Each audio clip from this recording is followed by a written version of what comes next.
Olivia, can we please have a one-word holiday theme prompt? I almost just said cracker, which is a horrible word. A nutcracker. Okay. All right, here we go. 3, 2, 1. The British people have Christmas crackers. Yeah, I was Those gonna say things that would that work you too. like, right? Isn't that what a cracker is? You tear That's it what they apart? call them. Yeah. Yeah, the thing you put like at the dinner table and it makes a little pop, and then there's like a little Little hat, a little paper crown or whatever. Yeah. God, they're obsessed with royalty, huh? Even on Christmas, they're like, we gotta wear crowns. We're This is who all we are. kings and queens in the holidays. Hold on one second. Ho, ho, hey! Welcome to the Overtalking Podcast with your hosts, Ken and CJ. Say hi, CJ. Ho, ho, ho. This is the show where we talk over TV shows and movies as chosen by our guests, and that actually applies this week because our guest chose The Long Kiss Goodnight, which is set on Christmas, in case those are wondering, because this is part of the War on Christmas. The War on Christmas.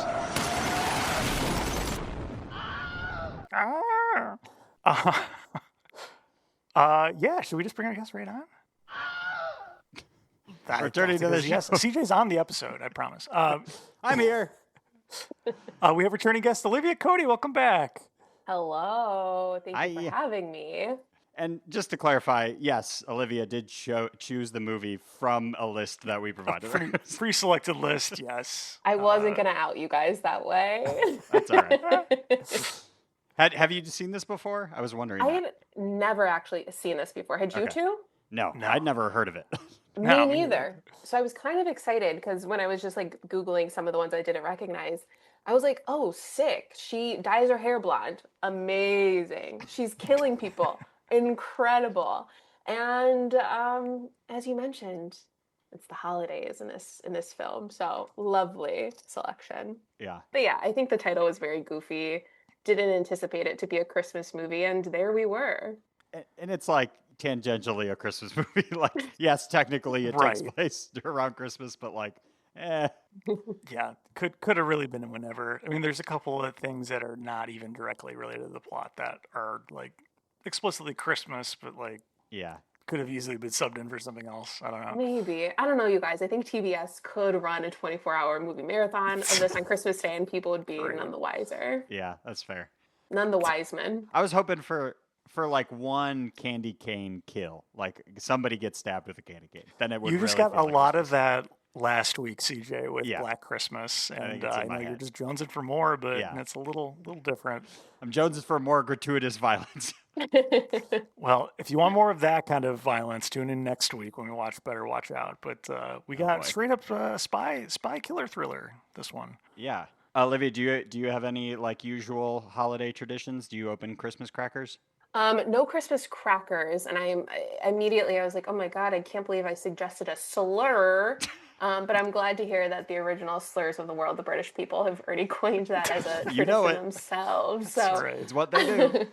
And yeah, we love like a scratch off lottery ticket. Love them. Any holiday. So I feel like it's not really Christmas specifically, but love to do those. Don't know what I'm scratching off and inhaling. I don't know what that little plastic thing is, but I did used to eat them when I was little. So who knows what I'm riddled with right now. Nice. So that's my tradition. What about you, Siege? I mean, I'm sure we've talked about it before, but I'm trying to remember. We split the holidays between Emily's family and my family, which is so fun for us. Love having just a full 12-hour day with family going from one to the other.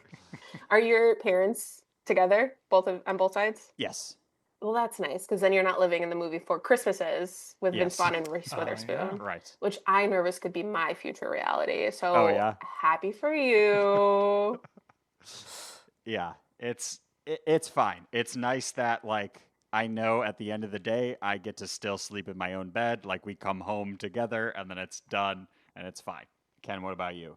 Yeah, it's kind of different now. Parts of my family moved to other parts of the country, so it's like just my family and then my parents for Christmas Day at least. But Christmas Eve we do like my dad's side of the family, and it's kind of different every time. But we do like LCR, kind of different games like that I think are kind of fun. It's such a good Christmas game. What is this? You've never played Left, LCR? right, center. That's not ringing a bell. It's very simple. Everyone has like $3 bills in front of them, And then everyone passes around these 3 like specialized die, and they either have a dot, which is nothing, or it has L, which means you pass $1 to the left, a C, which means you put $1 in like the pot, like it's basically out of play, or right, you pass it to the right. And so you pass these dice around, you have to roll however many dollars are in front of you, and it slowly whittles down the number of dollars in play, and whoever wins at the end gets all of the money in the pot. Oh, fun. It's incredible. You should do that. I love a game. Something to do. Doesn't have to be conversation the entire time. I love an I activity. highly recommend it. I'm sure it's like $3 on Amazon or something. Yeah, you just need the die. Yeah, exactly.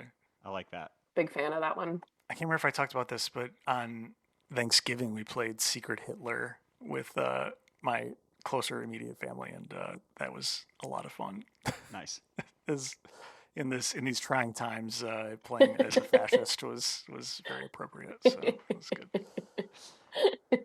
Imagine playing that just with, I don't know, I guess my like extended family is a little, I would hate to call them just fascists outwardly on the podcast, but you know, I'd venture to say we're not politically aligned. And to play that with them actually would be very, very funny. Yeah. A lot of the game spent being like, see? Similarities, huh? Is this ringing a bell? Uh-huh. Yeah. Well, that's how I kind of feel like around the holidays for the past 2 years. We've obviously had the Wicked movies out, and those I feel like hit you in the head with like the messaging on like who's bad and who's good, quite literally in their titles, obviously.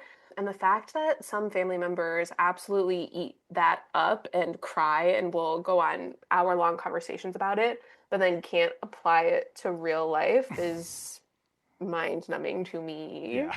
People love doing mental gymnastics to not change their worldview. Yep. What can we do? I Not actually have a much. That's the question, not to bring us right to the movie.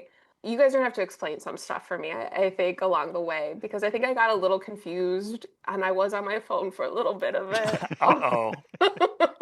Well, CJ does the same for almost everything we watch, and watches many at of like my 1.5 movies. speed, so Yes. I can't wait to be the only one who knows what happened in this movie. I watched all this in one sitting with Emily, so it was at a normal speed. Okay. And Okay, she that's insisted good. we put subtitles on, so I absolutely knew everything going on. Oh, well, you probably know Alright. better than me. All right. Yeah. Nice. So I'll be the expert. Perfect. We're going to take a quick break, and then we'll be right back to talk about the Long Kiss Goodnight and see what we probably didn't catch. We're right back. What if you couldn't remember your real name? And then suddenly, without warning, all your memories Name's Charlie. I'm coming back. came flooding back to you. Hey, Charlie. Long time. One bullet at a time. And we're back on the Ho Ho Ho Overtalking Podcast with returning guest Olivia Coady, and we're talking about the Long Kiss Goodnight. Olivia, we're going to put 30 seconds on the clock. Good luck, apparently, for you to describe for someone who's not yet seen this movie what it's all. Tell them what it's about. Ready, go. Okay, so we are joined with a school teacher who's like in her late 30s, who doesn't know who she is. She woke up like on a beach like 8 years prior and had amnesia, but was like 2 months pregnant. But we're with her present day. She has like an 8-year-old daughter. And then all of a sudden she gets into a car accident and it like triggers something in her, and she's throwing knives and chopping really fastly. And she's like, who am I? And then a bad guy shows up and she has to fight him, and she's all trying to find out who her identity is. And Christmas and hilarity, not really, ensues. I for sure laughed at parts. It was actually very funny. I don't know if those were intentional or not, but I mean, Samuel L. Jackson's whole role is basically comedy relief. So yeah. Mitch Hennessy. Yeah. That name choice, huh? It was the mid-90s. Everybody was free and wily. The only black person in the movie's last name is Hennessy. What's even worse is, and I hope I'm not cannibalizing a trivia question here, but the role was originally meant for a white person, so they rewrote it when they cast Samuel L. Jackson. So after learning that, I'm thinking back to like his background, and like I wonder if that was in the original script, or if they're just like, oh well, he's black, so he must be like an absentee father and like all these other things, and An it's ex-con. awful. Frank in Chicago, Ernest in New York. Yeah. What a great line. What do you think the original white person name was for this? John kid? Smith. Mitch Milk. Yeah, that's it. Mitch Milk. If it was made in 2025, Mitch Orgain protein powder, probably. Yeah, no, that's painful. I will say though, he had incredible outfits. I actually think I liked a lot of his outfits, and then the daughter's outfits. I liked the color play that was at large, I think. So that was fun to me. I want a fuzzy hat. Yeah. Yeah, his outfits were great. Speaking of the daughter, did either of you recognize her? Yes, but who is she? Yeah, I did not look it up. I didn't look her She up. was vaguely familiar. Did either of you watch ER?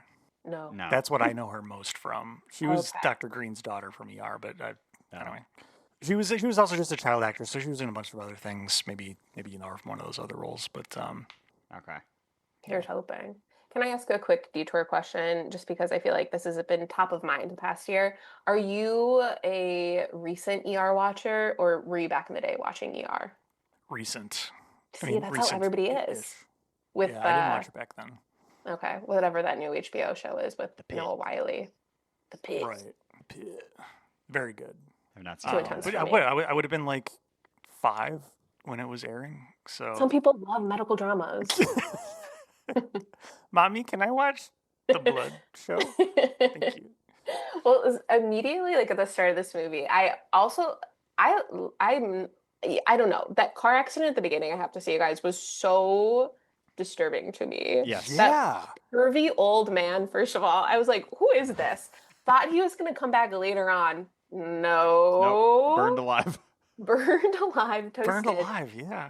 And then most importantly, that deer crash scene. I've never been in a car crash with a deer, thankfully, knock on wood. It is like one of my greatest fears. Yeah. But to see the deer coming at them, legs, if this was a 3D movie, it'd be excellent. Legs coming at you, and then it looks into the car and you see its panicked face full of fear as she drives off the mountain or hill into the ravine. And then it just is there whimpering and dying.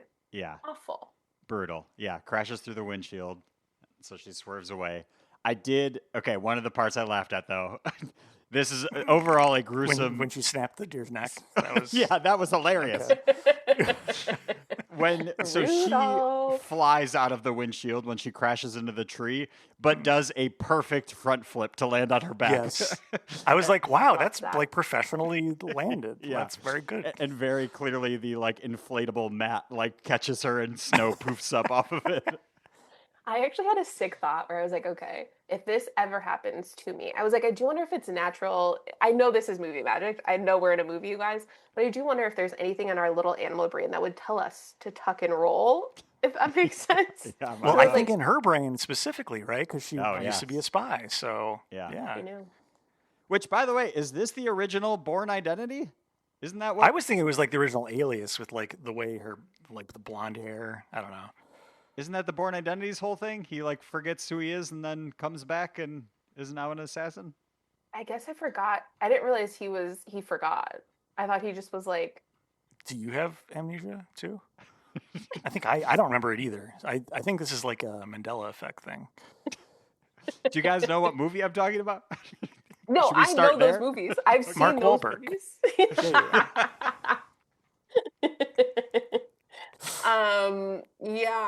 I don't know why. Maybe it is we're all getting like Munchausen by proxy, but amnesia by proxy. Nothing exists in reality. I think most of the times I cracked up were around stunt scenes. There was another scene where Gina Davis and Samuel L. Jackson jump out of a like 3-story window, and it cuts to them falling, and you can so clearly see it's like a guy stuntman for Gina Davis's part. Oh, really? Yeah, I caught it. Very obvious. That's funny. Because they do it, they like slow it down too. It's in like slow-mo. He was like, that's a guy. I see a man. I love that. One of my favorite stunts was near the end, and we'll get there, but it's Samuel Jackson flying through the air at the end out of like that travel lodge. And that's when I really started to have fun. I think my one gripe with the movie is all of the fun stuff was really at the end, and I needed it more here. Yeah, it was too much throughout. like exposition here. Yes. we got little bits of it, like when, for whatever reason, and this is going to be the parts where like I am losing the plot because there's just a whole lot going on throughout this movie. But the guy from the prison shows up with I think a rocket launcher or something, like some crazy like grenade launcher thing. It blows a giant hole in the wall. I don't understand because it looked like a normal shotgun up to that point. Yeah. And Gina Davis picks up Rachel Green and her daughter from ER and tosses her through the hole in the wall into her treehouse. Sorry. Her character in ER is called Rachel Green, as in Rachel Green from Friends? Oh, snap. Wait. You know what? Maybe I'm mixing that up on my own. Hold on. He's 5 years old, switching back and forth from Friends to ER. There was a crossover episode, I do know, because George Clooney plays his character from ER on Friends. Wow. It's all right. Yeah, her name is Rachel Green on ER. Wow, interesting. Huh. But yes, him or her tossing her... Well, who knows now that her stunt double is a man? It could be anybody tossing anybody. Was so good. Yeah, it's very funny. Yeah, we also were very confused at that part of like the first shot looked like a normal bullet shotgun, and then the next thing we know, it's put a hole through cement. Yeah, that was wild. I also love that he recognized her when he was in the prison cell and he's watching the TV of the Christmas parade for some random town, by the way. Yeah. Them showing it, I was like, oh wow, this would suck to watch TV in prison. They have it so bad there. Yeah. And then for him to just recognize her at a different distance on a 90s television, you can't see anything. It's all pixels. No. Yeah, through a grate. With totally different hair 8 years later. With one eye! Right, with one eye. Yeah, he's got one eye. Right. Tiny little TV. Come on. No. So, and then I absolutely need to talk about Gina Davis discovering her newfound skills after she gets in the car crash. She's in the kitchen chopping a carrot, and the husband sort of like pokes fun at her because she's doing such a bad job. And then all of a sudden she remembers she can cut really well and starts like professional chef style cutting this carrot. And then realizes what's happening, and she's like, "Oh my God, give me more to cut." And then he tosses her like a tomato, which awfully cut the tomato, by the way. No one cuts it in half like that and then slices it. You want full tomato slices. And then what cracked me up was he tosses her bell peppers, and she just cuts straight through the core and is getting seeds everywhere. It's like, that is not how you cut a pepper. Are you trying to only eat the core inside? What is this? Yeah, not a chef. But maybe that was supposed to be like maybe she's not actually a chef. Maybe she's a spy or something. Because look at how bad she is at this. Yeah. And I would venture to say, not to speak for all of us, we're not professional hitmen or assassins. When is that even coming into... What skills is she relaying in that moment, by the way? When is she finally chopping and dicing? Chopping up fingers for torture. Really quickly? Yeah. Through bone? That actually would be a good torture. Yeah, if you're going down this way. I was imagining she's chopping the fingers off and then chopping those individual chopping it further from there. Yeah. And then another stunt scene. I'm all over the place, but I have to talk about these. It's okay. She wants to chase a car. There's a car after Samuel L. Jackson, and she realizes, oh, I can't run to catch up. So what she does is there's a lake, and it's wintertime. So she throws on her figure skates and then is skating across the lake to try to catch up to the car. I don't know if you guys are familiar with putting on ice skates. It takes a very long time. There's so many laces, and you have to make it so tight to be able to skate. That would have added an extra 10 minutes. Even earlier in the movie, they show her lacing up Rachel Green's skates, and it was taking forever. Yes. So the fact that then all of a sudden she's immediately in them, I don't know. Maybe it's a spy skill. It's just really good at lacing skates. Yeah. That's her assassin skill. She can lace them up quickly. Really good lacer. Also, this seems like it was a brutal movie to shoot. They're just outside in the cold throughout the entire movie. You she's can dunked see in her water breath and multiple times. At one point, she's literally in a frozen lake, and you can see the breath, and they're dripping wet, and it must have been awful. Yeah, I don't know how her and Sam Jackson I don't know how you would fake landing in a lake like that unless they put a weird like tank suspended or something like. I think that is how they do it, because that's how they do it, like in Titanic.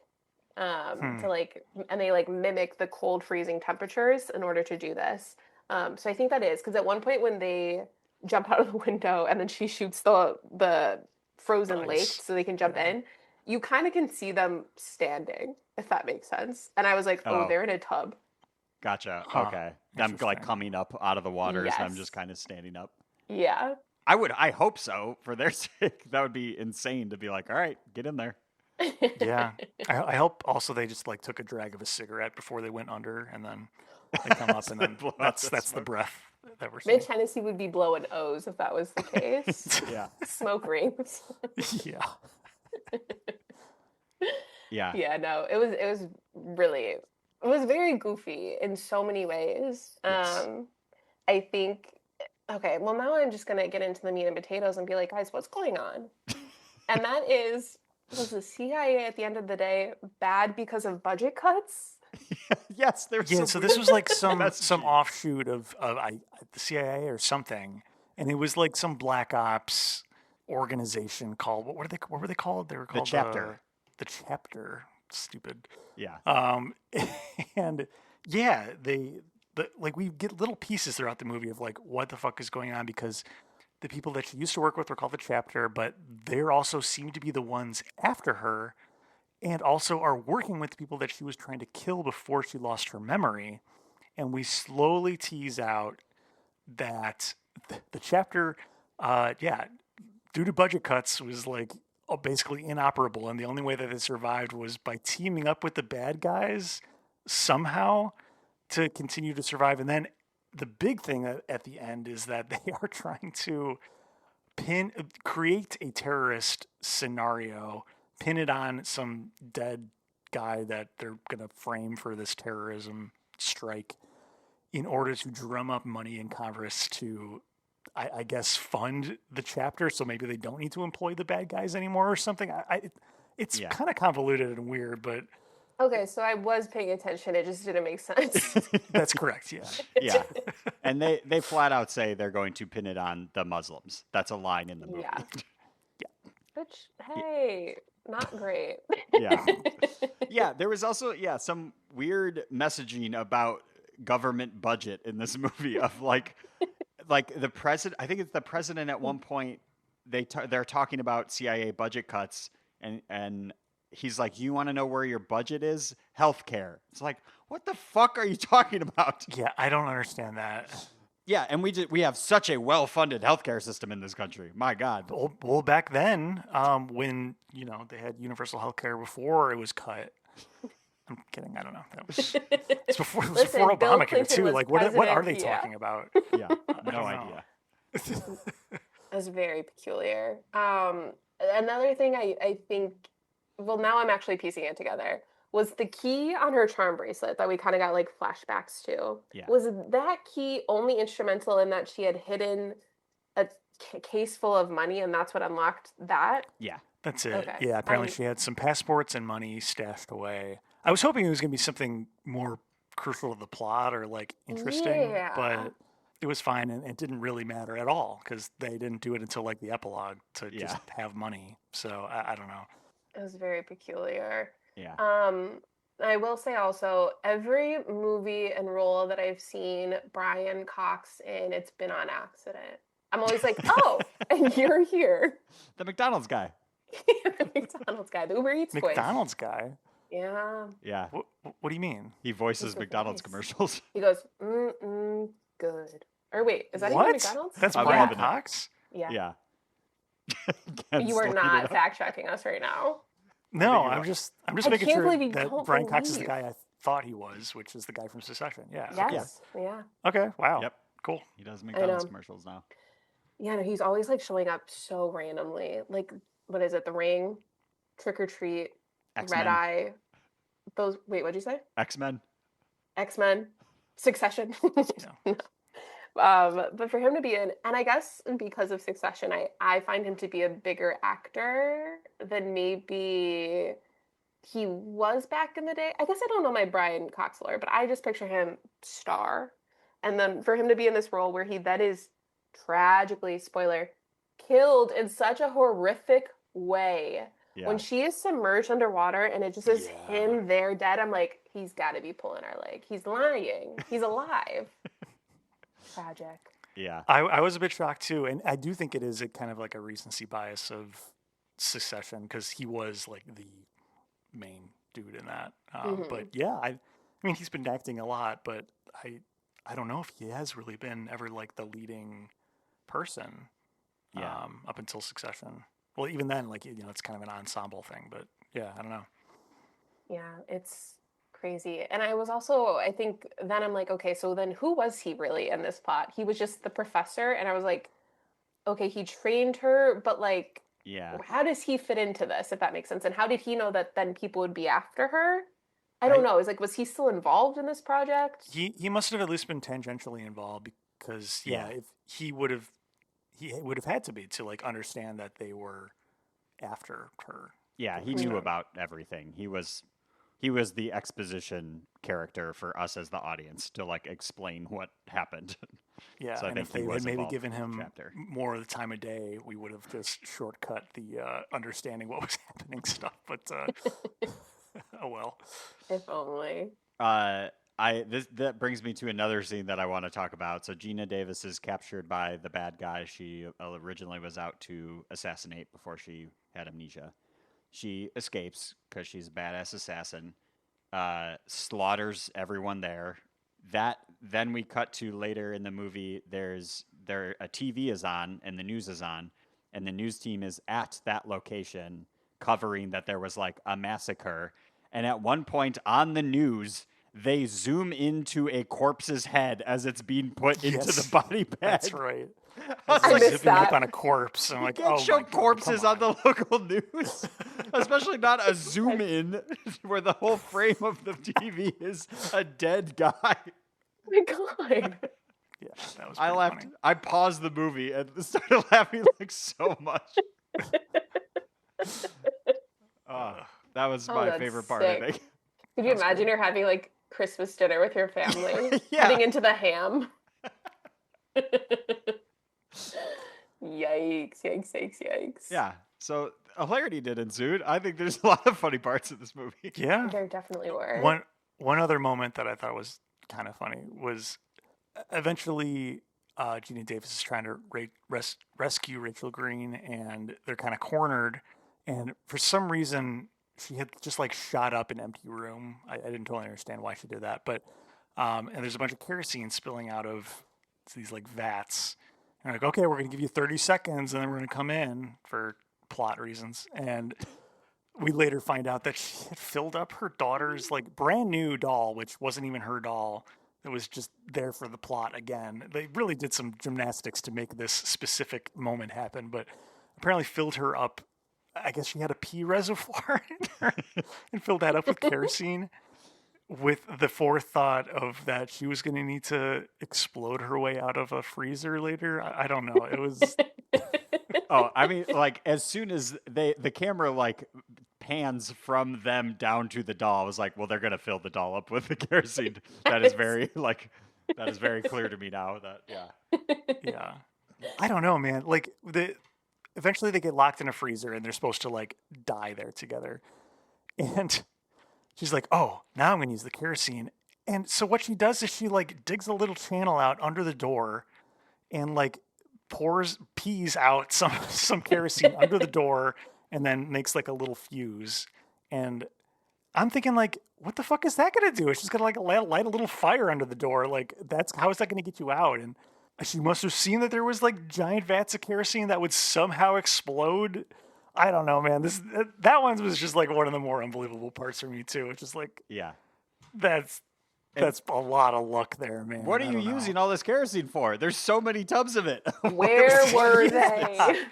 The bomb wasn't even, it was like a chemical bomb, right? Yeah. So like, what was all the kerosene for? No idea. And it was like, why couldn't you just bomb them? Like disintegrate their bodies. Because they wanted the theatrics of freezing the mom and the daughter, and then they were going to like leave them somewhere in like the Pennsylvania countryside. Yeah. So there was no need for that. Just kill them. Yeah. It was insane. How did you guys think about the dad reveal? Oh, Didn't matter. Didn't care. Me neither. I also then can't tell if she was lying or not, like to try to get in his head, or if it was true. So everything I did, because this was something that really, there were two things after the movie where I was like, I maybe wasn't paying attention. I need to like go dig deep on this. Everywhere I read online it actually was her dad. Like nobody is like, it's not a theory. Like I think that was her dad. Gotcha.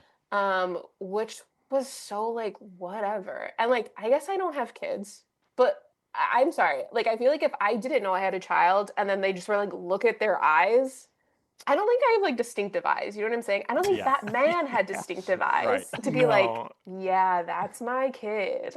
Yeah. They also like cut hazel. Between they cut between both eyes too, and I'm like brown blue. Am I supposed to see? Yeah, like I don't. Yeah, I think you're right in that. Like, yeah, if they both had like bright blue eyes, then you'd be like, look, she has the same. But they were just kind of like brown eyes. Like, yeah, I think a lot of people have those eyes. I don't know that. Yeah, and there really was like no inclination that these two had like a sordid lovers' history. I don't think she mentions it once. Oh. She quotes Mitch and says like, "We bumped pelvises," because that was like a line earlier in the movie.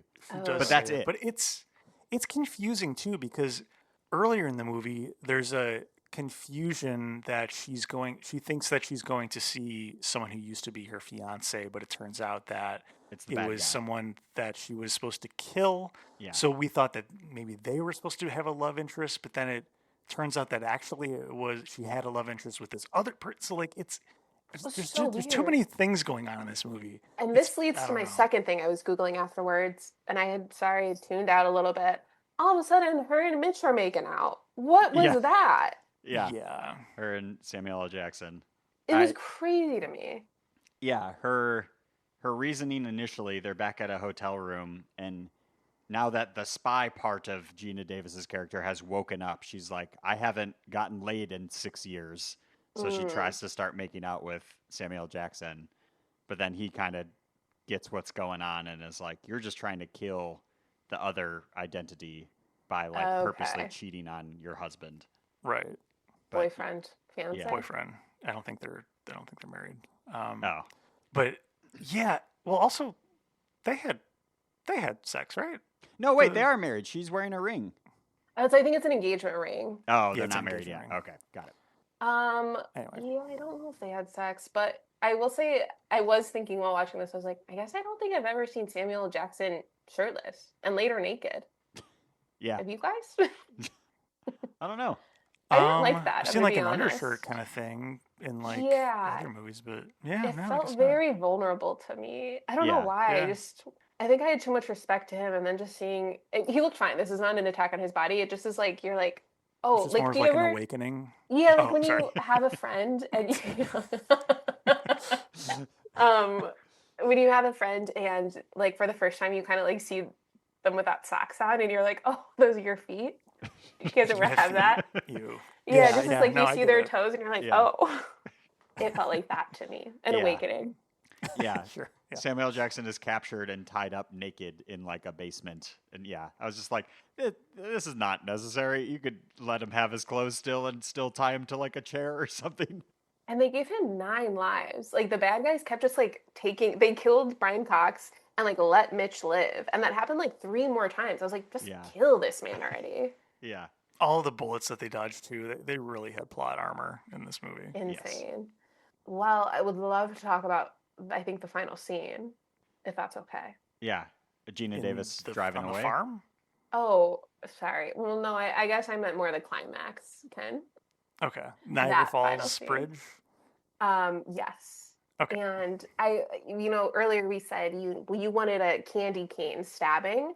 I do feel like we did get a little bit of a Christmas kill where that man is torched on fire and then launches himself onto the Christmas lights. And then later Gina Davis uses his dead body to blow everything up, but also slides down the Christmas lights herself. Yeah. I liked that. That was pretty magical. That was cool. That was pretty great.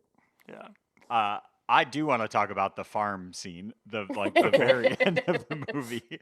Okay. So she's back with the fiance, Gina Davis. Who looks like Jimmy Stewart. Oh yeah.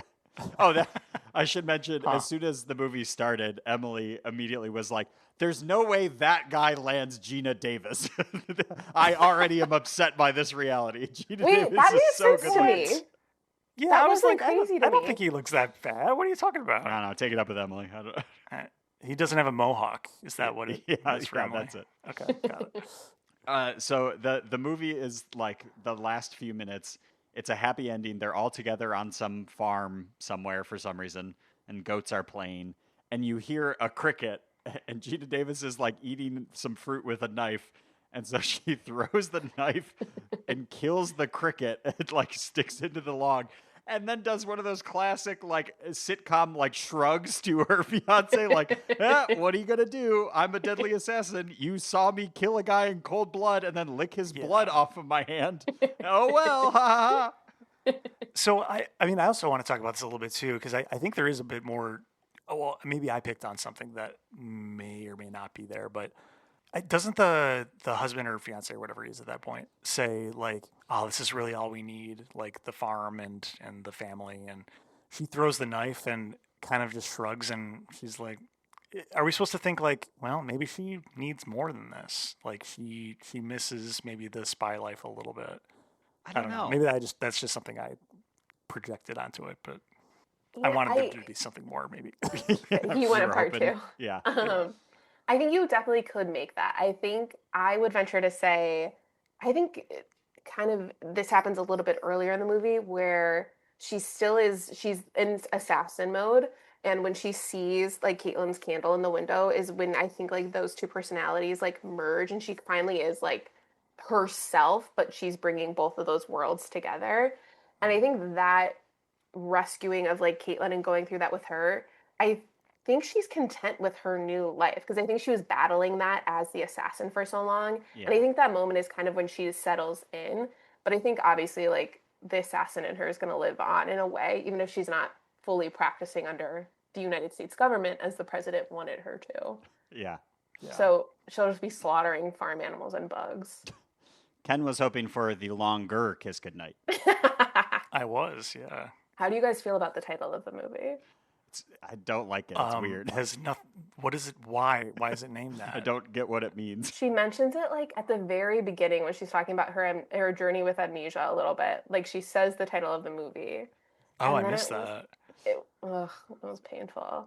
And then there just was like no need. I was like, why couldn't we go for like a strong title like Die Hard? Yes, great. That's what it should have been called. Suck My Dick. Would have been really good. That would have been interesting. The Long Dick Suck Goodnight. Sorry. All right, with that, it's time for... Hey, did you do that? That's right. For new listeners, this is the trivia portion of our show where we pit our guests and CJ head-to-head to see who knows the most about what we watched. Olivia, CJ, are you two ready? Ready. All right, first question. True or false? This was Samuel L. Jackson's least favorite role to film. I mean, what he's been through, true. I'm going to say false. False. Correct. He's on record saying that this is his favorite role of all time. Whoa. That's my Mitch Hennessy. He read the script and met up with the director and Gina Davis at a holiday party and was like, "Hey, I want to be in this movie." And it was originally written for a white guy, but the director's like, "You want to be in it? Okay, yeah, great. You're Samuel L. Jackson. You can be in this movie." And so, he rewrote it for him, and I assume changed the last name, or it was just an awful coincidence. But he loved being Mitch Hennessy. So, Dang. Kind of cool. Seems like a brutal role, but maybe that's why I liked it. I don't know. Yeah, maybe to film it was probably a bit, I mean, it looked brutal, but I don't know. He had some pretty great lines in this movie. It was fun. Very fun. All right. In the original, true or false again?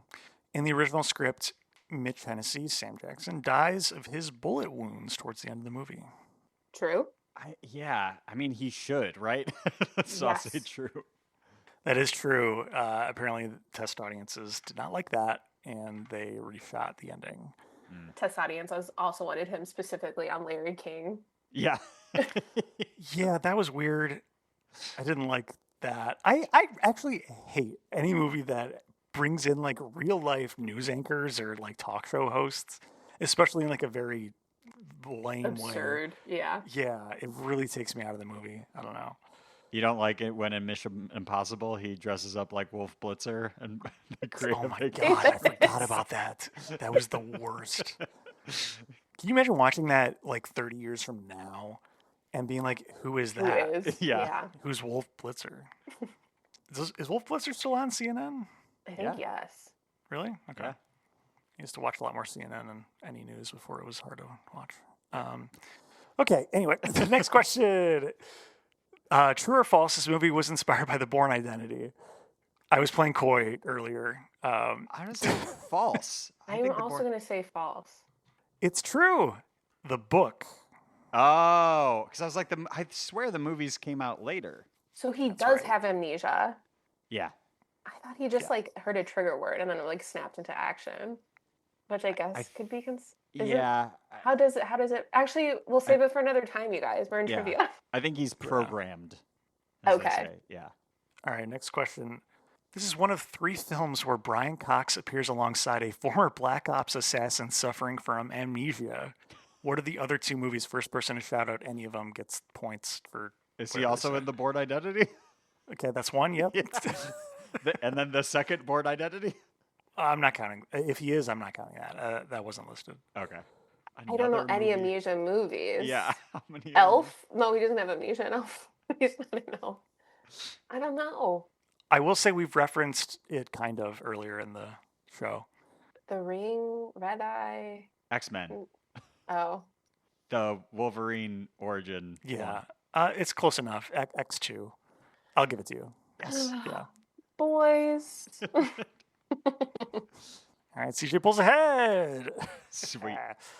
Okay, next question. What is the body count in this movie according to listsofdeath.fandom.com? Fandom.com. Shout out. Dang. I'm going to need you both to say it at the same time, too, just so you don't influence each Okay. other. Give us like a 3, 2, 1 with your face. Yeah. All right, CJ's thinking. I mean, this is just an absolute stab in the dark, like ballpark. Yeah. Okay, sure. Yeah. All right, 3, 2, 1. 72. 30 from CJ, and did you say 72? Yeah. Oh, Olivia? okay. Yeah. Yeah, 76 is the correct answer. Wow. So very, very close. Good job. Plus 1 deer. Listsofdeath.fandom.com is where I pull most of them from, except for last week when I counted them myself, and they split it out by like 76 human and 1 deer, and okay, that's weird that we're counting the deer in it at all, but all right. Nice. All right, it's all tied up, so this is the tiebreaker. Ooh. What is the Rotten Tomatoes tomato meter score in percentage for The Long Kiss Goodnight? Closest without... No, just closest. We'll do the same countdown again. Okay. This is the critic score on Rotten Tomatoes in percentage. I really don't know what to make of this one. I don't either. Okay, that's Ready, enough time. ready. Here we go. All 3, right. 2, 1. 63. 82. 63 and 82. CJ, you eked it out. 76 Nicely Oh, done. dang. is closer. Yeah. So you're a winner. Yeah. Congratulations. Yay! Just for fun, what do you think the audience score is on Rotten Tomatoes? Probably That's more lower. Oh, you lower? I was think? going to go higher. I think Oh. more in the 80s. Yeah. Okay. Well, what would your AD be? 84. Okay, I'm gonna say 64. 71. Oh, okay. So a little bit higher, but not much. And then Letterboxd was 3.4, which is pretty good actually for Letterboxd. So Yeah. Okay. people like this movie. Yeah, that's another reason why I selected it. I went on Letterboxd and I was like, which one has more stars and isn't 2.5 hours long? Nice. We appreciate that as it. well. Yeah. Well, the 2 hours was still kind of a lot. But Yeah. That's okay. Yes. It was, Now that it was good. we've made our way through trivia, sorry, I want to circle back because I didn't want to ruin trivia. So another thing when I was like reading about this movie is people love this writer, Shane Black. Have you Yeah. guys... Mhm. I have only seen like Iron Man 3 when I was like looking at his movies from him and like nothing else. And so I was kind of like, okay, which I think seeing people love him more and his writing made me be like, okay, I'm going to think of this movie more favorably, but I don't know. We were talking about this last week. We've seen we talked about it on the show, two other movies of his. What were they? CJ? It was Kiss Kiss Bang Bang, which is a Christmas movie, and then the Good Nice Guys. Is that what it was? Nice Guys. The Nice Guys. Yeah. Yeah, I'm having seen now several of his works, which, by the way, apparently all of them take place on Christmas, is what last week's guest said. I don't know if I remember that, but anyway, I'm not sure how I feel about his writing style specifically, because separate from Iron Man 3, which I didn't like. I don't know. It just feels like there's just always too much going on, but at the same time, it's good. Like it's fun, and there's a lot of great like one-liners by some of the more like, I don't know, detective-y people in these movies. But yeah, there's just like too many things going on in general for me, at least. I don't know. I definitely liked the other ones we mentioned, like The Nice Guys. I think is a really good movie, and Kiss Kiss Bang Bang is fun, if I'm getting that title right. But that's another kind of like mystery that you're sort of unpacking throughout the movie. Yeah. I agree that like this, yes, it was 2 hours long, but it felt long too.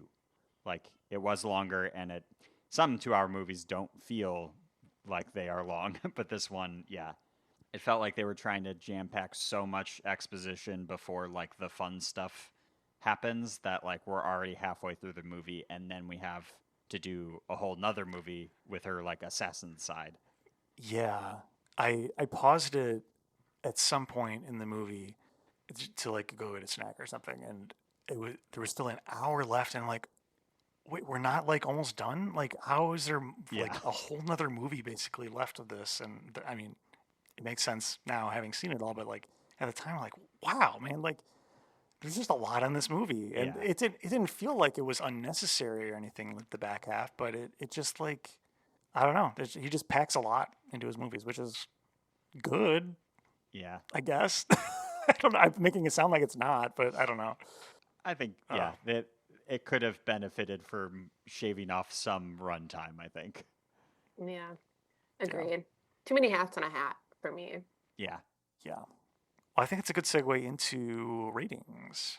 You've heard us debating. We know you've been waiting. So now it's time to hear our ratings. Olivia, on a scale of 1 to 10, what would you rate The Long Kiss Goodnight for you? I keep thinking about The Long Dick Suck Goodnight, so sorry. The Long Kiss Goodnight, 6. The Long Dick Suck Goodnight, 8. I should have said 9.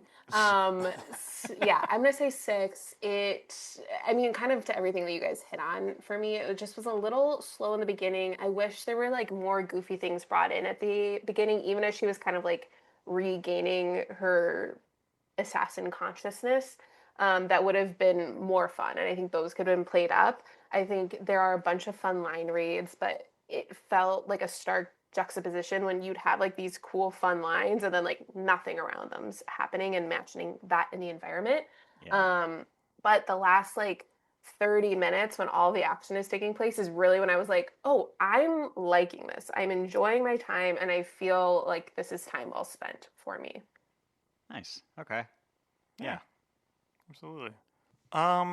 I'm going to go next. I always try to gauge which one of us is going to rate it higher, but I feel like we might be on the same page for this one. I don't know. For me, in general, I like this movie. Like, I thought it was a lot of fun. It was a great action movie. Needs more Christmas, but I don't want to mirror exactly what CJ said, but some candy cane kills would have been great. Yeah, just like a few too many things. I'm gonna give it. For me, it's like a 7 though. I think it was really a good movie, and that's it. I liked it. Amazing. Okay. What about you, Siege? For me, I think I'm gonna split the difference and do a 6.5. I like I said, it is fun. Absolutely, there's a lot of fun scenes. There's times where maybe I shouldn't have laughed, but did. I don't know, because I don't think they were supposed to be intentionally comedic. Like, Olivia, I think it was you who mentioned when Samuel Jackson gets blown out of a room through a sign into a tree, and then lands on the ground and is okay. It's so That over was the top. insane. Which is fun. I think there are a lot of fun moments in this movie, but I don't know that I like loved it. But yeah, it is not a bad movie by any means. I think just the pacing is maybe a little off, and some lines that I like didn't appreciate or were like, why is this in the movie? We didn't need this part of it. So yeah, I think 6.5, like a solid movie. Yeah. Yeah. Yeah. Pretty much agreed. That's pretty rare. Yeah. Nice. Well, Proud of Olivia, us. thank you for joining us and for picking maybe the best thing we had on that list. Yeah. Yeehaw. Thank you. As always, a pleasure and happy holidays. Yes, happy holidays. Do you have any words of wisdom you want to say at the end here for our listeners? Oh, I guess it's always good to carry matches with you because you never know if you have a baby full of kerosene that you're going to make piss out later, and that can come in handy. Well said. Great. I would love to use that out of context for any other episode, and I think that would be very funny. Well, thank you again. CJ, what do we have? You can follow us on all of the things at Overtalking Pod. Email us at overtalkingpod@gmail.com. Call or text the show at USACAT1591 or go to our very real website, overtalkingpod.party. And, oh no, they're here. Oh, again, very nice. They're very nice around the holidays. It's the Overtalking Overlords. There are, oh, it's so nice. There are ghastly otherworldly landlords, although they sound very festive. They're here to remind you, if you like the show, please go on Apple Podcasts, Spotify, and rate and review where applicable. Reviews are what help people find this podcast. Also, we spend no money in advertising. So if you like the show, please tell a friend and spread the word. We really appreciate it. Thank you. Happy holidays. If you want to get us a gift, you can rate us 5 stars. Thank you. Yes. And they're gone. Do you think like people just randomly stumble on our show and then listen to all the way to the end, and then they're just like, "What the fuck is that? What is that? What are they talking about?" I hope so. Yeah. I would love for anyone to randomly stumble upon our show. I remember the first time I recorded the show, I was like, oh, I was kind of nervous at first because you guys said that, and then I looked around the room because we were in person at the time. I'm going to be honest, I still don't get it, but I love them. Yeah, it doesn't make sense. I don't know. It's just like a weird joke that we had one time, and then I don't know. It's the lore of the show. You guys were in my lore, top 5 podcasts, by the way. Oh, nice. Please send us a screenshot of that so we can put that on. I will, but you cannot post it because it's all of my Real Housewives podcast I listen to and that's That's okay. That's Wait, fine. no, I'll show you though, just so you know you have it for proof, but I'm not just bluffing you guys. Yeah, sorry, I'm ruining the outro completely. Where's podcast? That's okay. I started by a strong recommendation. I started watching Real Housewives of Salt Lake City. And don't love it so far, but I've been told season 2 What season are you on? Good. Oh, you're like from the beginning. 1. Yeah, I'm at the beginning. Nice. There you are. Look at that. Okay, it's gonna get up. Please, I beg. I would love to come back. See, this is what the other person keeps saying too. Like, please keep watching it. Ken! Yeah, you have to. I know Carissa watches. Please, have us all on. Oh, man. All right. We'll see. It keeps getting pushed back too, because like the Mormon Wives show came back, and we watched that, and fair. And then freaking Vanderpump Rules came back, and we watched that too. And how is the new? There's only 1 episode out so far, and I don't know. It's all new people, and I feel too old to be watching it. But I also started the entire series this year, so you know. Are you caught up, or like you're caught up? Yeah. Oh my god. I had 5 months of paternity leave and a lot of late nights, so we watched a lot of Vanderpump Rules then. Oh my god, we simply will have to talk about this again. Okay, all right. Welcome we to need the to do a world. Vanderpump Rules episode if CJ's sick or something. Done and done. It's a lot to talk about. All right. Well, we already teased it, but next week we're going to be covering Better Watch Out, which has definitely got some more holiday-themed goodness. So, Ken, if it's all right with you, I'm just going to sit that one out. I need another break. Oh, well, maybe we should do Vanderpump Rules then. Okay. Okay. Well, tune in next week and see what happens, but but it's probably better watch out. All right. Well, if I don't talk to you then, Siege, have a happy holiday. Oh, thanks. And You too. as we always say at the end of every single episode, Suck my dick, every one of you bastards. I think that's the love line. it. I think you nailed it. Yeah. Bye. Bye. Deck the halls. This episode of the Overtalking Podcast was produced by Ken and CJ, edited by CJ. This week's special guest was Olivia Coady. Music by Justin Peters. Be sure to rate and review on Apple Podcasts and Spotify. Tune in next time when Brother Eric returns to talk about Better Watch Out. See you next week. Ho.